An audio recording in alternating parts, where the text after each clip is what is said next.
Hello everyone, I am doctor Jaya Chauhan. तो आज मैं आपको पढ़ाने वाली हूँ आहार चैप्टर, और उसमें भी बहुत ज़्यादा इंपॉर्टेंट जो टॉपिक है वो मैं आपको कवर कराने वाली हूँ। इसमें सबसे पहले आता है अष्ट आहार विधि विशेषायतन। ये एग्जाम पॉइंट ऑफ व्यू से बहुत इंपॉर्टेंट है। इसमें 8 चीज़ें आती हैं, वो है प्रकृति, करण, संयोग, राशि, देश, काल, उपयोग, संस्था और उपयोगिता। आपके एग्जाम में ऐसे क्वेश्चन बन सकता है कि इन्यूमरेट द इम्पोर्टेंस ऑफ अष्ट आहार विधि विशेषायतना in present era and describe अष्ट आहार विधि विशेषायतन। तो हम सबसे पहले देखते हैं एक एक से कि चीज़ें क्या होती हैं। तो सबसे पहले देखते हैं ये 8 बातें आहार विधि में विशेष कारण या अंग होती हैं। जो हमारी आहार की जो विधि है, ये 8 चीज़ें क्या है उसमें विशेषकर, हितकर अथवा अहितकर, ये क्या है कारण और अंग होती हैं।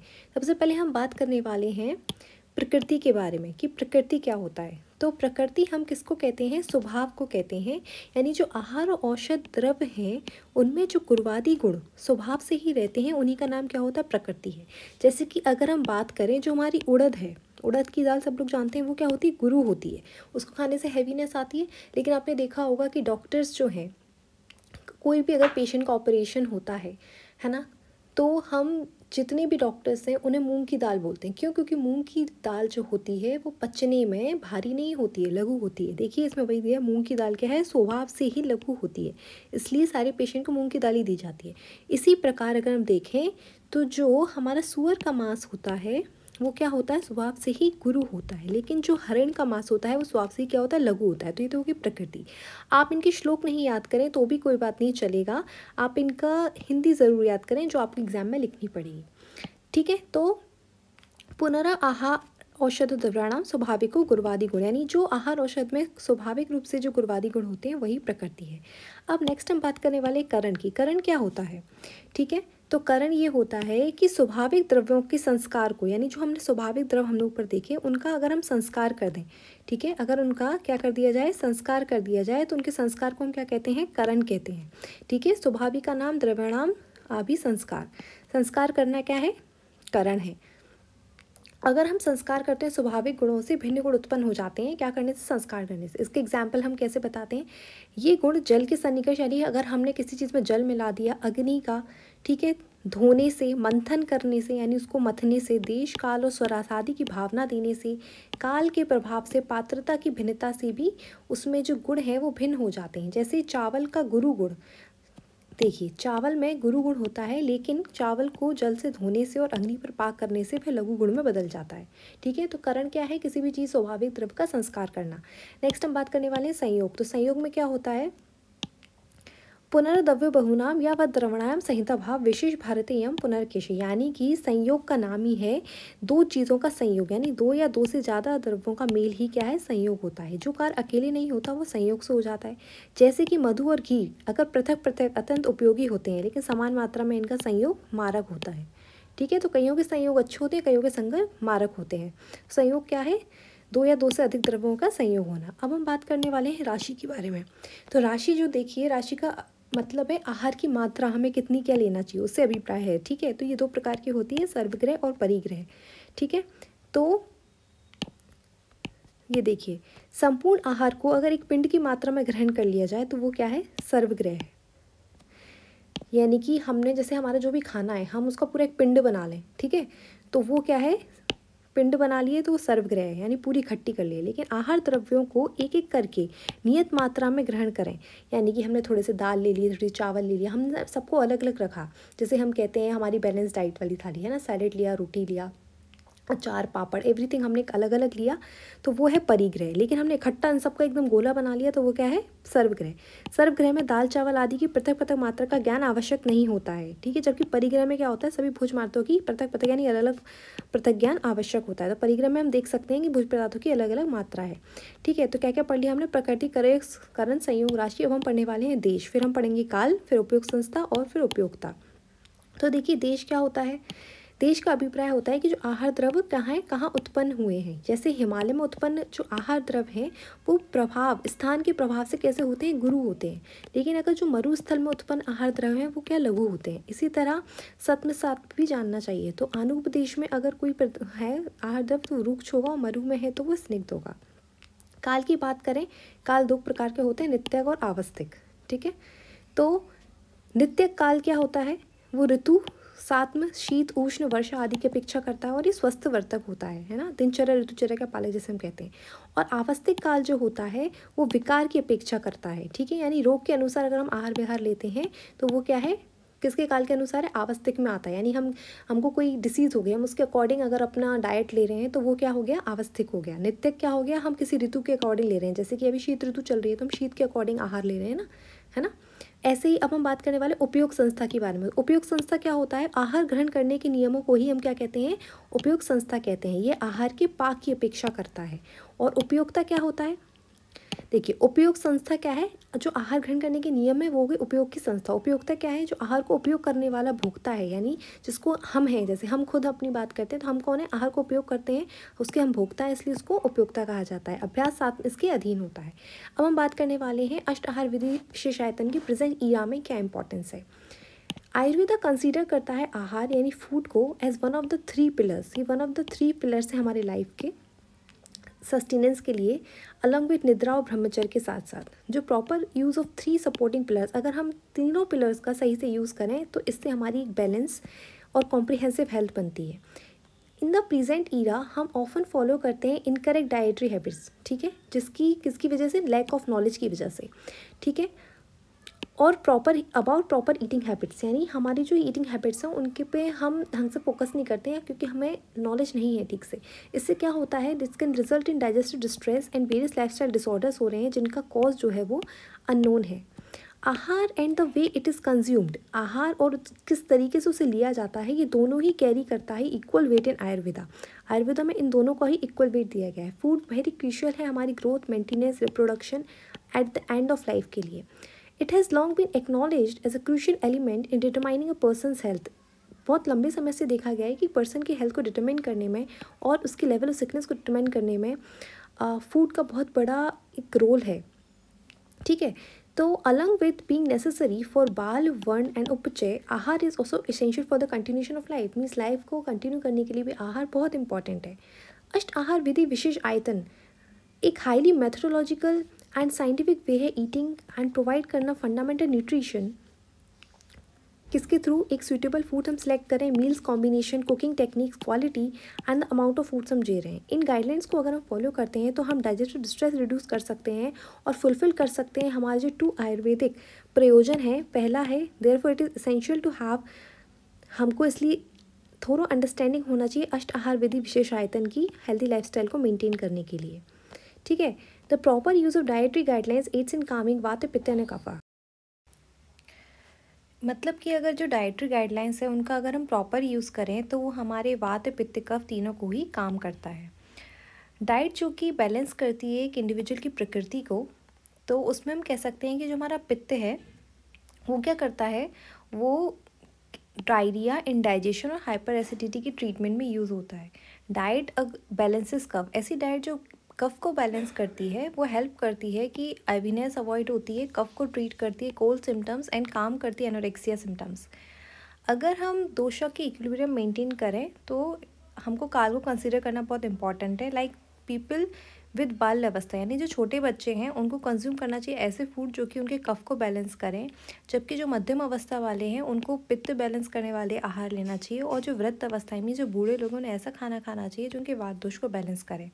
प्रकृति जो होती है आहार द्रव्य की, उसको हम मतलब हमारे डाइट में कंसीडर इसीलिए करते हैं अकॉर्डिंग टू द प्रकृति ऑफ द पर्सन, है ना। तो आहार द्रव्य की जो प्रकृति है उसको हम कंसीडर करते हैं पर्सन की प्रकृति के अकॉर्डिंग। डाइट जिनकी अपोजिट क्वालिटीज़ होती है उस पर्सन से, उसको हम लेते हैं in order to maintain health and absent from the diseases, है ना। ऐसी डाइट जिसकी अपोजिट क्वालिटीज़ हों उस पर्सन से, वो क्या करता है, मेंटेन करता है health and absent from the diseases, और डिसीजेस से दूर रखता है। फूड आइटम्स जो कि कल्टिवेटेड किए जाते हैं नेचुरल क्लाइमेटिक कंडीशंस में, सॉइल में, और जो अदर फिजिकल कंपोनेंट्स है स्पेसिफिकली उनका जो न्यूट्रिशन वैल्यू है वो डिफ़र करती है अलग अलग रीजन्स में जो वो ग्रो करते हैं उससे। अगर उनकी जो हाइब्रिड सीड्स हैं उनसे, नॉन सीजनल फूड आइटम्स होते हैं उनसे। इस प्रकार से हम ये कह सकते हैं कि जो फूड प्रोडक्ट्स हैं हमारे, वो हम मतलब in this regard if certain food products are not suitable or recommended to a person then it can be advised after proper संस्कार। यानी कि अगर कोई फूड प्रोडक्ट किसी भी व्यक्ति को अगर सूटेबल नहीं है तो हम उसको एक प्रॉपर संस्कार के बाद उसको एडवाइस कर सकते हैं, जिसको हम कहते हैं processing of the food items. Now the transformations are to be made in such a way, transformation इस तरीके से किया जाता है कि वो हमारे दोषा को डिस्टर्बेंस करता है और हमारे धातु को रिप्लेनिश करता है, ठीक है, थ्रू वेरियस कराने, यानी कई सारे प्रोसेसिंग के थ्रू हम क्या करते हैं, वैल्यू जो है फूड की वो इम्प्रूव करते हैं। लाइक थर्मल प्रोसेसिंग जो है वो इम्प्रूव करती है bio availability of the micronutrients.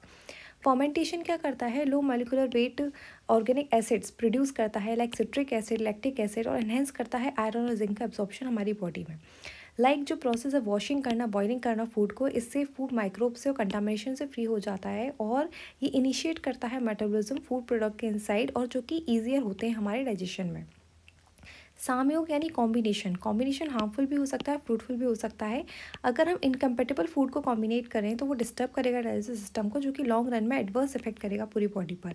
ये हमारे दोषिक बैलेंस को भी डिस्टर्ब करेगा। लेकिन इसके ही अपोजिट अगर हम बात करें, अगर हम प्रॉपर फूड को कॉम्बिनेशन करें तो इससे हमारा डाइजेशन चेंज होगा, एब्जॉर्प्शन और एजिमुलेशन प्रोसेस अच्छे से होगी, और न्यूट्रिएंट्स भी और हमारी बॉडी को नरिशमेंट अच्छे से मिलेगा। आज के टाइम में देखा जाए तो जो कॉन्सेप्ट है राशि का, वो कैसे हम कनेक्ट करते हैं, क्वांटिटी ऑफ फूड्स, यानी फूड की कितनी क्वांटिटी हमको देना है। ये हेल्प करती है फिजिशियंस और डाइटिशियंस को डाइट को प्लान करने के लिए according to the nutrition need किसी पर्सन को कितनी है। यानी कि अलग अलग ऑक्यूपेशन की जो कैलोरी रिक्वायरमेंट होती है अलग अलग होती है। लाइक एक ओल्ड एज पर्सन की जो न्यूट्रिशन नीड है वो अलग होगी as compared to the growing age children, क्योंकि उसकी एज जो है वो ग्रे हो रही है, उसकी बोन्स ग्रो हो रही हैं, तो इसको ज़्यादा जो है कैलोरीज की चाहिए ज़रूरत, लेकिन ओल्ड एज पर्सन को उतनी नहीं चाहिए। एक ऐसा व्यक्ति जो दिन भर ऑफिस में बैठ के काम करता है उसको कम कैलोरीज चाहिए as compared to the athlete जो बहुत ज़्यादा फिजिकल एक्टिविटी करता है, उसको ज़्यादा कैलोरीज चाहिए। नाउ द परिग्रह can be implemented in planning diet for different nutrition deficiencies. परिग्रह को हम कैसे इंप्लीमेंट कर सकते हैं डिफरेंट न्यूट्रिशन डिफिशियंसीज के अकॉर्डिंग। मैंने आपको बताया था कि 2 प्रकार की होती है हमारी राशि, है ना, कितनी, परिग्रह और सर्वग्रह। अब आता है देश और हैबिटेट। ये क्रूशियल होता है डिसाइड करने के लिए कि कौन सा फूड स्टफ जो है हमको कंज्यूम करना है, कौन सा नहीं करना है। डिफरेंट रीजन, कॉन्टिनेंट और कंट्रीज, स्टेट एंड कम्युनिटीज़ का डिफरेंट कुजीन होता है जो स्पेसिफिकली मेड एंड कल्टिवेटेड किया जाता है वहाँ पे। इसलिए हमको उन फूड प्रोडक्ट्स की ज़रूरत है जिनकी न्यूट्रिशन वैल्यू जो है वो है अच्छी हो, और ये nutrition value places to places differ करती है, एंड जो इंडिजिनियस प्रोडक्ट्स हैं वो बेस्ट होते हैं to meet the requirements of the population. जो हमारे यहाँ प्रोडक्ट उगते हैं वो ज़्यादा अच्छे होते हैं, न्यूट्रिशनस होते हैं एज़ कम्पेयर टू जो हम मतलब इम्पोर्ट करते हैं, है ना। Food must be consumed accordingly to काल के अकॉर्डिंग हमें फूड कंसीडर करना चाहिए, एंड इसमें हमको सीजन्स भी रहना चाहिए, बॉडी की कंडीशन भी रहना चाहिए, और हमको बेसिक हाइजीन रूल भी फॉलो करना चाहिए। उपयुक्त संस्था में आता है कि ऐसे रूल जो हम कंज्यूम करते हैं फूड करने के दौरान to gain its nourishment. Like stress जो है वो लीडिंग कॉज है कई सारे जीआईटी डिसऑर्डर्स का, like IBS, irritable bowel syndrome and gastritis. तो फूड कंज्यूम करने के दौरान क्या रूल होना चाहिए, दैट इज़ द उपयुक्त संस्था। उपयोगिता मतलब consumer must also look into what is nourishing to the body. Consumer को देखना चाहिए कि उसकी बॉडी को क्या नरिश कर रहा है क्या नहीं कर रहा है, उस हिसाब से उसको चीज़ें लेनी चाहिए, ठीक है। अब आता है डिफरेंट मेटाबॉलिक डिसीजेज जो हैं वो होती हैं as a result of poor eating habits, और ये नोट भी किया गया है कि कई सारी डिसीजेज इमर्ज हो रही हैं as a result of the poor dietary practice. In this situation जो अष्ट आहार विधि विशेषायतन है वो मोस्ट सूटेबल है फॉर द मॉडर्न लिविंग। अष्ट आहार विधि विशेषायतन का मतलब है जो फैक्टर रिस्पॉन्सिबल है wholesome and unwholesome effect of the आहार के लिए, मेथड्स ऑफ आहार सेवन। तो इसी तरह हम कह सकते हैं कि जो आचार्य ने हमारे अष्ट आहार विधि विशेषायतन जो बताया है हमारी ईटिंग हैबिट्स, उनको हमें कंज्यूम करना चाहिए। The amount and nutritional component and of food that our body needs are not as important today fast space society as pleasant ready to eat feed materials, ठीक है। तो आजकल की सोसाइटी में हमको रेडी टू ईट मटेरियल्स मिल गए हैं जो कि अच्छे नहीं होते हैं, ठीक है, और इसलिए हमको जो अमाउंट है उनका न्यूट्रिशन कंटेंट है उसको हमें देख के ही खाना चाहिए। Now the numerous lifestyle problems with unknown causes. कई सारी लाइफस्टाइल प्रॉब्लम्स आ गई हैं जिनका कॉज जो है वो अननोन है, और वो इमर्ज हो रही हैं as a result of the various bad eating habits. कई सारी हमारी बैड ईटिंग हैबिट्स हैं और हम इनको रिड्यूस कर सकते हैं, ठीक है। कैसे?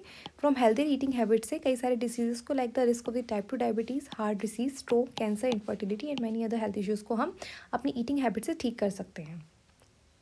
अब हम बात करने वाले नित्य सेवनीय द्रव्य। आपको इसका श्लोक याद करें तो ये आपका 2 मार्क्स में भी आ सकता है, ठीक है। ये क्वेश्चन कि नित्य सेवनीय द्रव्य कौन कौन से होते हैं, तो षष्टिकानशाली मुद्रा, सैंधव आम्ल के यवान, आंतरिक क्षम पयम, सर्पी जांगलम मधु चापे से तच्च नित्य प्रयुंजी स्वास्थ्य मीनानुवर्तिते अजातानाम विकाराणाम अनुपतिक्रम जयात। तो यानी इनमें बोला है षष्टिकशाली यानी जो 60 दिन में पकने वाला चावल है वो, सैंधव लवण, आंवला, जौ, आंतरिक जल, दूध, घी, जांगल, पशु पक्षियों के मांस, ठीक है। और मधु का प्रयोग अग्नि के बलानुसार प्रतिदिन हमें करना चाहिए। इन द्रव्यों का सेवन करने से जो क्षीण हुआ शरीर है वो पोषण होता है और अनुत्पन्न विकारों की उत्पत्ति नहीं होती है, ठीक है। अब आता है कि नित्य सेवनीय द्रव्य की इम्पोर्टेंस क्या है हेल्थ को मेंटेनेंस करने में। नित्य सेवनीय का द्रव है ऐसे फूड आर्टिकल जिनको हमें रेगुलरली कंज्यूम करना चाहिए हमारे हेल्थ को मेंटेन करने के लिए एंड ऐसी डिसीजेज जो फ्यूचर में हो सकती हैं उनको प्रिवेंट करने के लिए। इसमें आता है षष्टिशाली, मुदक, सैंधव लवण, आम्लकी, यव, आंतरिक जल, गोघृत, जांगल मांस एंड मधु।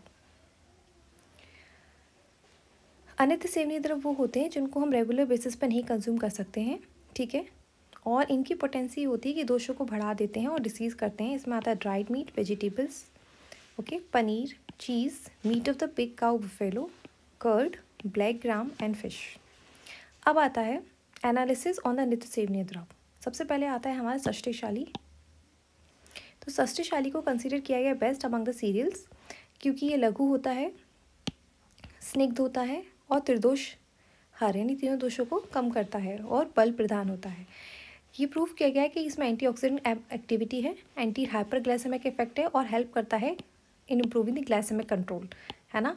और इसका ग्लाइसेमिक इंडेक्स कम होता है क्योंकि इसमें डाइटरी फाइबर ज़्यादा होता है और कई सारे polysaccharides and arabinoxylan and beta glucan ज़्यादा होता है। इसमें एंटी हाइपरलिपिडेमिक भी इफेक्ट होता है जो हेल्प करता है growth of the beneficial bacteria like lactobacillus and Bifidobacterium जो कि गट के लिए जो गट में होते हैं, ठीक है। तो यानी कि ये हमारा शुगर को भी कहीं ना कहीं कंट्रोल करेगा। क्यों? क्योंकि ग्लाइसेमिक इंडेक्स कम है तो धीरे धीरे शुगर का अमाउंट बढ़ेगा। अब हम बात करने वाले मुदक की। मुदक सब लोग जानते हैं, ये बेस्ट होती है अमंग द पल्सेस। मैंने आपको बताया भी था कि पेशेंट को सबसे पहले जो दाल दी जाती है वो मूंग की दाल दी जाती है क्योंकि ये लघु होती है और पचने में बहुत ईजिली पच जाती है ना, पचने में भारी नहीं होती है। तो देखिए इसमें लघु गुण होता है, it can be easily digested and will not affect metabolism को अफेक्ट नहीं करती है अगर हम इसको डेली लेते हैं तो। ये एक इंपॉर्टेंट प्रोटीन का सोर्स है और इसमें हाई कंटेंट होता है प्रोटीन का which is 25%। High fibre content भी होता है इसमें और ग्लाइसेमिक इंडेक्स इसका भी लो होता है। विटामिन सी का बहुत हाई अमाउंट होता है एंड पोटेशियम का भी बहुत अच्छा होता है। अब आता है सैंधव लवण। कई बार हम कहते हैं ना कि हमें सैंधव लवण यूज़ करना चाहिए, सैंधव लवण बेस्ट बोला गया है। देखते हैं, सैंधव लवण का स्लाइट मधुर रस होता है लवण रस के साथ। अब आता है ये लघु होता है, त्रिदोष हर होता है और इसका जो वीर है वो अनुष्ण होता है यानी कि ज़्यादा उष्ण नहीं होता है। लवण टेंड्स टू कॉज पित्त प्रकोप। लवण की टेंडेंसी होती है वो पित्त को प्रकोप करे, बट इसके मधुर रस की वजह से और अनुष्ण वीर की वजह से जो सैंधव लवण होता है वो पित्त दोष को एग्रीवेट नहीं करता है यानी नहीं बढ़ाता है। तो इसलिए इसको कंसिडर किया गया है बेस्ट चॉइस अमंग सारे लवण में, ठीक है, डेली कंजप्शन के लिए। अगर हम बात करें रॉक सॉल्ट की, तो जो रॉक सॉल्ट होता है उसमें 84/92 ट्रेस एलिमेंट्स होते हैं जिसमें calcium, zinc, iron, potassium, magnesium, copper सब आते हैं और इसमें devoid of free flow agents नहीं होते हैं, अदर एडिटिव्स भी नहीं होते हैं like other market available commercial salts में जो होते हैं। अब आता है आंवला। आंवला ठंड चल रही है अभी, सब जगह आंवला ही आ रहा है तो आंवला आपको सेवन करना चाहिए। एम्ब्रिका ऑक्सीलेनिस, ये भी त्रिदोष हर होता है, रसायन होता है और बेस्ट होता है व्यय स्थापन में यानी हमारी जो एज है उसको डिले करता है। रिचेस्ट सोर्स है विटामिन सी का, ठीक है। Presence of trace element of chromium gives the anti diabetic effect to amla. जो इसमें थोड़ा सा ट्रेस एलिमेंट होता है क्रोमियम का, से एंटी डायबिटिक इफेक्ट आता है और क्रोमियम जो है वो इंसुलिन का फंक्शन भी एनहेंस करता है ना। एंड हमारे carbohydrate, protein and fat metabolism को भी इन्फ्लुएंस करता है। इसमें जो ए एंड बी होते हैं वो strong emblicanin A and B strong antioxidant होते हैं आंवलिकी में जो एंटीऑक्सीडेंट प्रॉपर्टीज़ देते हैं और इसको इम्यूनोमॉड्यूलेटर एक्शन के भी बहुत अच्छे से जाना जाता है। हम कहते हैं ना आंवला खाओ, रसायन होता है और हमारी इम्यूनिटी बूस्ट करता है। अब आता है यव। यव इज़ यूजफुल एज अ पथ्य इन मेडी डिसीजेस। यव को पथ्य माना गया है कई सारी डिसीज़ में। इसमें कसाय रस होता है, रूक्ष और गुरुगुण होता है, लेखन प्रॉपर्टी होती है और एंटी डायबिटिक और एंटी हाइपरलिपिडेमिक एक्शन होता है। कई सारी स्टडीज़ में बताया गया है कि अगर हम यव को रोज़ लेते हैं तो इसका कई सारे अच्छे रिजल्ट्स होते हैं प्रमेह को मैनेजमेंट करने में in addition to the medications. Very low glycemic index, very important, और ग्रेट सोर्स है फाइबर्स का। रिच सोर्स है किसका? मैग्नीशियम का and micronutrients like B6, E, calcium and zinc. अब हम बात करने वाले अंतरिक्ष जल। ये प्योरेस्ट वाटर है नेचर का, ये सोर्स है सारे वाटर का जो अवेलेबल है। इसमें सॉइल पॉल्यूटेंट्स नहीं होते हैं like heavy metals and agriculture chemicals. In the सीरा में एटमॉस्फेयर जो है वो पॉल्यूटेंट से फिल्ड है, तो ये बेटर है कि हम इसको फिल्टर करें, बॉईल करें एंड देन यूज़ करें। अब हम बात करने वाले हैं शीर which is the cow milk and सरपी which is the cow ghee. क्षीर को माना गया है बेस्ट अमंग द जीवनीय द्रव। इट इज़ द रसायन बल प्रदान करता है, प्रॉपर्टीज़ होती हैं सिमिलर टू द ओज। It is the rich source of calcium, जो गाय का दूध होता है वो रिच सोर्स होता है कैल्शियम का एंड अदर मिनरल्स का like phosphorus, potassium, magnesium, zinc and selenium. Milk में दोनों ही विटामिन होते हैं, बी ग्रुप के भी and water soluble, riboflavin, B12 and fat soluble भी होते हैं लाइक A एंड E, है ना। तो हमारा जो दूध है गाय का उसमें दोनों ही विटामिन होते हैं, वाटर सॉल्युबल भी, है ना, B12 and riboflavin and fat soluble भी होते हैं। कई सारे इसेंशियल फैटी एसिड्स भी होते हैं like linolenic acid, alpha linolenic acid, और इनकी वजह से क्या है, मिल्क एक आइडियल चॉइस बनता है फॉर डेली इंटेक के लिए, और अगर हमको मेंटेन करनी है गुड बोन हेल्थ। अब आता है सरपी। सरपी क्या करता है, घी दीपन करता है, यानी डाइजेस्टिव फाइबर को इंक्रीज करता है। डिस्क्रिमिनेटिंग पावर, धी धृति, धृति यानी मेंटल स्टेबिलिटी, स्मृति यानी मेंटल स्टेबिलिटी रखेगा, मेमोरी को अच्छी रखेगा, मेधा मीन्स इंटेलेक्ट एंड बल मीन्स स्ट्रेंथ। देखिए गाय का घी कितने सारे काम कर रहा है, और इसमें देखिए बच्चों vitamin A, D, E, K, साथ साथ CLA9, फिनोलिक, एंटीऑक्सीडेंट और कई सारे अदर मिनरल्स होते हैं। इसमें unsaturated and saturated omega 3 and omega 9 essential fatty acids होते हैं। घी butyric acid other short chain fatty acids है, और इसमें जो शॉर्ट चेन फैटी एसिड होते हैं ये मेन एनर्जी सोर्स होता है कोलोनोसाइट्स का, और ये इसेंशियल होता है गैस्ट्रोइंटेस्टाइनल हेल्थ के लिए। बुटारिक एसिड प्रोवाइड करता है 70% टोटल एनर्जी प्रोवाइड करता है बुटारिक एसिड। घी जो है वो फाइंड किया गया है कि इसमें लिपोफिलिक एक्शन होता है, और ये फैसिलिटेट करता है ट्रांसपोर्ट टारगेट ऑर्गन पर एंड फाइनली डिलीवरी करता है सेल पर, since the cell membrane also contain lipid. घी क्या करता है, फैट मेटाबॉलिज्म को ट्रिगर करता है, और एक इसमें हेल्प करता है, वेट लॉस में हेल्प करता है। घी जो है ऑल्सो हेल्प करता है लिपिड पर ऑक्सीडेशन को रिड्यूस करने में, which is the oxidative degradation of the lipids in the body. Ghee has got high flash point, thus help to prevent it from producing free radicals. ये फ्री रेडिकल्स को produce करने से prevent करता है, और हमारा सेल फंक्शन का जो डैमेज है ना, in the process of heating, जो हमारा सेल फंक्शन डैमेज होता है उसको भी प्रिवेंट करता है। This makes ghee a better medium for cooking, इसलिए जो घी है वो बेटर मीडियम है कुकिंग के लिए, स्पेशली डीप फ्राइंग के लिए as compared to the refined cooking oils. ठीक है। अब आता है जांगल मांस, यानी ऐसे एनिमल्स का मीट जो एरिड रीजन्स में रहते हैं, सूखी जगह रहते हैं, उनमें लघु गुण होता है। ठीक है। ये डाइजेशन में लाइट होता है, हृदय यानी कार्डियक एंड मेंटल हेल्थ के लिए अच्छा होता है, एंड वात पित्तहर होता है, और ये डाइजेस्ट करना ईजी होता है। ठीक है। ये आम क्रिएट नहीं करता है, यानी मेटाबॉलिक टॉक्सिन्स नहीं आते हमारी बॉडी में, एंड कई सारे मीट्स जो होते हैं एनिमल्स के वो कंसिडर किए जाते हैं बेस्ट अंडर जांगल मांस, वो अनअवेलेबल है। अंडर दिस कैटेगरी अजा मांस जो है यानी गॉड का मीट है, इसको हम कंसीडर कर सकते हैं as ideal choice regular consumption के लिए, as it is practically available है even today, and it is unique properties. इसकी यूनिक प्रॉपर्टीज़ होती हैं, देखते हैं क्या क्या प्रॉपर्टीज़ होती हैं इसकी। अजा मांस जो होता है ना तो हैवी होता है डाइजेस्ट करने में, ना ही टू अंक्टस होता है, बट कॉज करता है blockage, in the channels and is भ्रंगन नरिशिंग होता है। अच्छा, चरक एंड वाकपट ने एक्सप्लेन किया है कि अजा मास हैज़ क्वालिटीज़ वेरी सिमिलर होती हैं to the qualities of muscle tissue of the human beings, जो ह्यूमन बींग्स का मसल होता है उससे। इस सिमिलरिटी की वजह से with the human muscle tissue consumption of the अजा मास इंक्रीज नहीं करता कफ दोष, and even though it has a guru and sneak properties के बाद भी ये हमारे मास जो है वो कफ दोष को इंक्रीज नहीं करता है। अजा का मास, अजा यानी बकरी का मास, बकरी का, है ना। Thus it can be understood the अजा मास is a good choice for the meat for regular consumption. ठीक है। अब हम बात करते हैं लास्ट जो है मधु यानी हनी। मधु जो है वो अग्रे यानी बेस्ट बोला गया है कफ और पित्त के लिए। इट इज़ रूक्ष गुण, ड्राई, मधुर, स्वीट, क्षय, एस्ट्रिंजेंट एंड रिलीव्स तृष्णा। तृष्णा यानी हमारी जो प्यास है उसको, और चक्षुष्ण आंखों के लिए अच्छा होता है।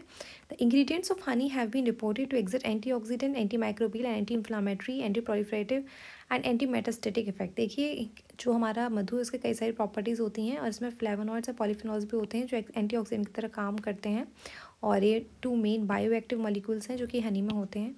हनी में 31 वेरिएबल मिनरल्स भी होते हैं। ये देखिए अमीनो एसिड प्रोटीन्स भी होते हैं। स्टडीज़ ने बोला है कि जो हनी की एबिलिटी है वो क्या करती है, हमारा बढ़ा हुआ ब्लड ग्लूकोज को कम करती है, एंड फ्रक्टोसामाइन HbA1c को भी। It showed efficacy to reduce post prandial glycemic response. जो पोस्ट प्राइंडियल हमारा ग्लाइसेमिक रिस्पॉन्स होता है उसमें उसको रिड्यूस करती है, और प्लाज्मा ग्लूकोज राइस को भी रिड्यूस करती है to dextrose sucrose and other sweeteners की कंपेरिजन में। Honey also has a anti hyper lipidemic property, जिससे वेट लॉस में भी हेल्प होता है। Appetite regulating hormone such as leptin, ghrelin and peptide में भी होता है। ठीक है, अब हम पढ़ने वाले हैं द्वादश आसन प्रविचारणा। ये भी बहुत इंपॉर्टेंट है एग्जाम के लिए। द्वादश का मतलब होता है कि 12 जो है इसमें आती हैं। तो सबसे पहले आता है इसमें शीताहार, उष्णाहार। तो शीत और उष्ण में क्या आता है, तृष्णा, गर्मी, मद, दाह, रक्तपित्त, विष पीड़ित, मूर्छित और मैथुन से क्षीण व्यक्ति को हमें शीतल आहार देना चाहिए, है ना। देन उष्णाहार, कफ और वात रोगी, विरेचन किया हुआ हो, स्नेहपान किया हुआ हो, क्लेद रहित तो रुक्ष शरीर वाला हो, उसको उष्णाहार देना चाहिए। तो ये तो हो गया हमारा शीत उष्ण। ठीक है, अब आता है स्निग्ध और रुक्ष। तो स्निग्ध हमें किसको देना है, वात प्रकृति हो, ऑब्वियसली बात है कि वात वाला रुक्ष होता है। रुक्ष शरीर हो, मैथुन से थका हुआ, प्रतिदिन व्यायाम करे तो उसको स्निग्ध आहार देना है। रुक्ष आहार किसे देना है, जो मेदस्वी शरीर वाले, स्निग्ध शरीर वाले, प्रमेह रोगी यानी डायबिटीज़ वाले और कफ से भरे वाले, उन्हें रुक्ष आहार देना है। द्रव आहार, है ना, द्रव आहार देना है जो शुष्क शरीर वाले हैं यानी सूखे से हैं, प्यास से पीड़ित हैं और दुर्बल व्यक्ति, इनको द्रव आहार देना है, मीन्स लिक्विड देना है। शुष्क यानी सूखा हुआ देना है, क्लेदयुक्त वालों को, व्रण वालों को, प्रमेह वालों को शुष्क देना है। अब आता है एक कालिक और द्विकालिक। एक कालिक यानी दुर्बल अग्नि को बढ़ाने के लिए एक कालिक देना है, और समअग्नि वालों को द्विकालिक देना है, यानी 2 बार देना है। औषध युक्त आहार यानी औषध जो दोष रखने वालों हैं उनको औषध से युक्त आहार देना है, और मात्राहीन आहार यानी मंदा अग्नि वाले जो हैं उनको मात्राहीन आहार देना है। ठीक है, अब आता है दोष प्रशमन आहार। ऋतु के अनुसार दिया गया आहार, अर्थात ऋतु के प्रभाव से अगर कुपित दोष हैं उनको शमन करने वाला आहार क्या होता है, दोष प्रशमन आहार। अब आता है वर्तक आहार, यानी स्वस्थ व्यक्ति के स्वास्थ्य रक्षण के लिए पोषणार्थ दिया जाने वाला आहार क्या होता है, वर्तक आहार। इस प्रकार हमारे द्वादश प्रविचारणा जो है वो, यानी 12 प्रकार की जो हमारी प्रविचारणा है हमने देख ली है कि किसको कौन सा आहार हमको देना है। अब आता है पथ्य आहार। जो पदार्थ शरीर एवं मन के लिए प्रिय हो वो पथ्य कहलाते हैं। प्रिय का अर्थ हितकर होने से है, और जो पदार्थ शरीर और मन के लिए हितसार और सामान्य सर्वदा हितकर हो, दोषों को उत्क्लेश नहीं करते, वो पथ्य होते हैं। ठीक है, अगर पथ्य का सेवन किया जा रहा है तो औषध सेवन की क्या ही आवश्यकता है। बहुत ही इंपॉर्टेंट श्लोक है। पथ्य सति गदादस किमी औषध निषेवणे, पथ्य असति गदादस किमी औषध निषेवणे। मतलब कि अगर पथ्य का हम सेवन कर रहे हैं तो औषध सेवन की क्या ही आवश्यकता है, क्योंकि पथ्याहार औषध की ही भांति कार्य करता है। और यदि अगर हम पथ्य का सेवन नहीं कर रहे हैं तो औषध सेवन की भी क्या ही आवश्यकता है, क्योंकि बिना पथ्याहार के औषध से भी कोई लाभ नहीं होता है ना। तो ये बहुत ही इम्पोर्टेंट श्लोक है। ठीक है, अपथ्य आहार क्या होता है, जो पदार्थ शरीर व मन के लिए अप्रिय हो वो अपथ्य होते हैं। अप्रिय का अर्थ होता है अहितकर। जो पदार्थ शरीर एवं मन के लिए सर्वसामान्य सर्वदा अहितकर हो और दोषों को उत्क्लेश करते हैं वो अपथ्य होते हैं। ठीक है, अतः ये सामान्य नियम है, सर्वकालिक नहीं हो सकता, यानी देश काल सात अग्नि दोष आदि के अनुसार जो आहार हितकर हो वह पथ्य हो और जो अहितकर हो वो अपथ्य कहलाता है। अब हम बात करने वाले समशन, अध्यशन और विषमशन। ये क्या होता है, तो पथ्य एवं अपथ्य आहार को एक साथ मिलाकर खाना क्या होता है, समशन कहलाता है। पूर्व में किए गए भोजन को बिना पचे ही पुनः भोजन कर लेना, यानी पहले का हमने जो भोजन खाया वो नहीं पचा और उसके बाद हमने फिर से भोजन कर लिया तो वो कहलाता है अध्यशन। और अति मात्रा में या फिर अल्प मात्रा में या फिर नियमित समय से पहले या नियमित समय के बाद भोजन करना विषमाशन कहलाता है। ये तीनों ही मृत्यु अथवा भयंकर रोगों को उत्पन्न करते हैं। ठीक है, तो समशन, अध्यशन और विषमाशन सभी को समझ में आ गया।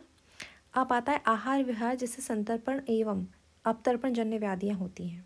सबसे पहले हम बात करने वाले संतर्पण जन्य व्याधियाँ, diseases due to the over nutrition, है ना। संतर्पण जन्य यानी अगर हमने ओवर न्यूट्रिशन ले लिया तो उससे भी हमको डिसीजेज होंगी। ठीक है, ये देखिए, ये दिया हुआ है पूरा श्लोक। जो स्निग्ध, मधुर, गुरु और पिच्छल द्रव्यों से संतर्पण करते हैं, है ना। नवीन मद यानी नया मद, नवीन मदिरा, अनुपदेश अथवा जलचर प्राणियों के मांस का सेवन करते हैं। दूध से बने, है ना, दूध से बने, गुड़ से बने पौष्टिक पदार्थों का अधिक सेवन करते हैं, है ना। गौर से गौड़े कशरान ने पौष्टिक चाति मात्राशा, चेष्टा द्वेषी दिवा, स्वप्न शयन सयाना सुखिरता, है ना। दूध गुड़ से बने पौष्टिक पदार्थों का जो लोग अत्यधिक प्रयोग करते हैं, दिवाशयन यानी दिन में जो लोग सोते हैं और व्यायाम आदि नहीं करते हैं, उन्हें संतर्पण जन्य रोग होते हैं, यानी ओवर न्यूट्रिशन वाले रोग, है ना। अब वो कौन कौन से आहार हैं, है ना, वो हमने देख लिया। अब कौन कौन से रोग हो जाएंगे संतर्पण वाले, है ना, हमने देख लिया। ओवर न्यूट्रिशन यानी संतर्पण जन्य रोग, क्या क्या हम करेंगे, ये सब हम अगर लेते हैं तो हमको संतर्पण जन्य रोग होते हैं। कौन कौन से होते हैं? प्रमेह, कंडू, पिड़का, कोट यानी जो स्किन डिसऑर्डर्स हो रहे हैं, प्रमेह, डायबिटीज़, पांडु, है ना, ज्वर, कुष्ठ, आम दोष से उत्पन्न होने वाले रोग, विसूचिका आदि, मूत्रकृक्ष, है ना, मूत्र का रुक रुक कर आना, अरुचि, तंद्रा यानी आलस्य, अति स्थौल यानी मोटापा, आलस्य, शरीर में भारीपन, इंद्रियों और स्रोतों का अवरोध होना, बुद्धि भ्रम होना, प्रमीलक, शोफ और भी अनेक प्रकार के रोग शीघ्र ही उत्पन्न हो जाते हैं। ठीक है, अगर हम इस तरह का आहार लेते हैं तो। अब इनकी चिकित्सा क्या होगी? संतर्पण जन्य व्याधियों की। तो देखिए, इसमें हम वमन विरेचन कराएंगे, रक्त मोक्षण कराएंगे, व्यायाम कराएंगे। देखिए वेरी इंपॉर्टेंट, क्योंकि ये बैठे बैठे रहने से हुई ना, देवा स्वप्न से हुई, व्यायाम नहीं किया। उपवास करने से ठीक होगा, धूम्रपान करने से, स्वेदन करने से, मधु के साथ हरितकी का सेवन करने से, रूपछन्न का सेवन करेंगे, त्रिफला, अमलता, पांडल, सतवन, इंद्रजौ, नागरमोथा, नीम की छाल, मैनफल का काढ़ा बनाकर पीने से संतर्पण व्याधियाँ नष्ट होती हैं। अब आता है अपतर्पण जन्य व्याधि यानी diseases due to the malnutrition. जिन जिन आहार विहार से संतर्पण जन्य व्याधियाँ उत्पन्न होती हैं, उनके ठीक विपरीत गुण वाले अगर आहार विहार हम सेवन करते हैं तो अपतर्पण जन्य व्याधियाँ होती हैं। यानी लंघन के अनुचित या अत्यधिक संपर्क में आने से कुछ बीमारियों की अभिव्यक्ति होती है, वो क्या होती है? अपतर्पण जन्य व्याधि। यानी अगर हमने वातवर्धक आहार विहार का ज़्यादा यूज़ किया, उधर हमने क्या लिया था? स्निग्ध और कैसा लिया था? ये देखिए, यहाँ पे हमने स्निग्ध, मधुर और गुरु और पिच्छल द्रव्यों से लिया था। ठीक है, यहाँ पे जस्ट उल्टा है, वातवर्धक लिया, विहार का अत्यधिक सेवन किया, वहाँ पे हमने व्यायाम बिल्कुल नहीं किया था। यहाँ अति व्यायाम, अति व्यवाय, अति अध्ययन, भय किया, शोक, चिंता, रात्रि में जागरण किया, पिपासा और भूख का हमने दमन कर दिया, अत्यधिक कसाय रस युक्त द्रव्यों का सेवन कर लिया। ठीक है, अल्पाशन और अपतर्पण जन्य व्याधियों की उत्पत्ति होती। क्या क्या होगा? अग्नि, बल, वर्ण, ओज, शुक्र और मांस का क्षय हो जाएगा। कितनी सारी चीज़ों का क्षय हो रहा है? अग्नि, बल, वर्ण, ओज, शुक्र और मांस, इन सब का क्षय हो रहा है। ज्वर, कांस होगा, उससे संबंधित अन्य होंगे। पार्श्व में शूल होगा, अरुचि हो जाएगी, कर्ण इंद्रिय दौर्बल्य, जो हमारी कर्ण इंद्रिय है वो क्या होगी? दौर्बल्य हो जाएगी। अगर हमने क्या किया? वातवर्धक आहार विहार का अत्यधिक सेवन किया, अति व्यायाम किया, अति व्यवाय, ये सब जो चीज़ें अगर हमने की। उन्माद होगा, प्रलाप होगा, हृदय में शूल, मल मूत्र का अवरोध हो जाएगा, वेरी इंपॉर्टेंट। जंघा, उरोतिक प्रदेश में दर्द होगा। पर्व, अस्थि और संधियों का टूटना, तीव्र वेदना होगी। ऊर्ध्ववात और अन्य वातजन्य व्याधियाँ भी अपतर्पण से होती हैं। इसके लिए हमको क्या करना है? संतर्पण करना है।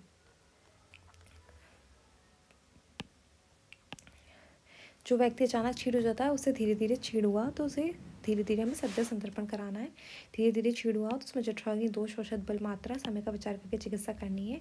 इस रोगी के लिए मांस, रस, दूध, घी, स्नान, वस्ती, मर्दन, संतर्पण करने वाले मंथादि का हमको प्रयोग करना चाहिए।